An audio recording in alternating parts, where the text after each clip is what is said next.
ನಮಗೆ ಈ Budapest planning ಎಲ್ಲ ನಮ್ಮವರೆಗೂ ಬಂದೇ ಇಲ್ಲ. ಇವತ್ತೇ ಗೊತ್ತಾಗ್ತಿರೋದು ನನಗೆ. ಅದೆಲ್ಲ ಗೊತ್ತಾಗಿದ್ದರೆ ಅಂಡರ್ ವಾಟರ್ ಒಪ್ಕೋತಾ ಇರಲಿಲ್ಲ. ಬಟ್ ಎನಿವೇ, ಈ ನೆಲದ ಮೇಲೆ ಸ್ನೋ ಮೇಲೆ ಎಲ್ಲ ಸಾಂಗ್ಸ್ ಮಾಡಿದ್ದೀವಿ. ಅಫ್ಕೋರ್ಸ್ ಅವರು ಈ ಥರ ಪೂಲ್ ಒಳಗಡೆ ನೀರು ಒಳಗಡೆ ಸಾಂಗ್ ಅಂತ ಹೇಳಿದಾಗ ಡಿಫ್ರೆಂಟ್ ಆಗಿರುತ್ತೆ ಅಂತಲೇ ಎಕ್ಸೈಟ್ ಆಯಿತು. ಬಟ್ ಸಿಕ್ಕಾಪಟ್ಟೆ ಕಷ್ಟ ಆಯಿತು, ಅದು ಫ್ಯಾಕ್ಟ್. ನಾನು ಮನೆಗೆ ಹೋಗಿ ತುಂಬ ಬೈಕೊಂಡಿದ್ದೀನಿ ಸರ್, ಸಾರಿ. ಅಂದರೆ ಅದು ಗೊತ್ತಿಲ್ಲ, ಅವತ್ತು ಸಿಕ್ಕಾಪಟ್ಟೆ ಚಳಿ.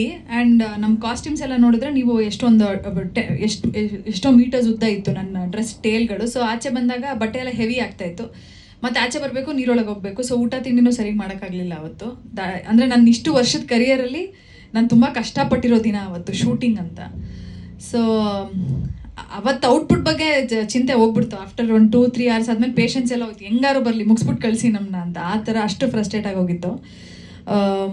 ಬಟ್ ಇವತ್ತು ಔಟ್ಪುಟ್ ನೋಡಿದ್ರೆ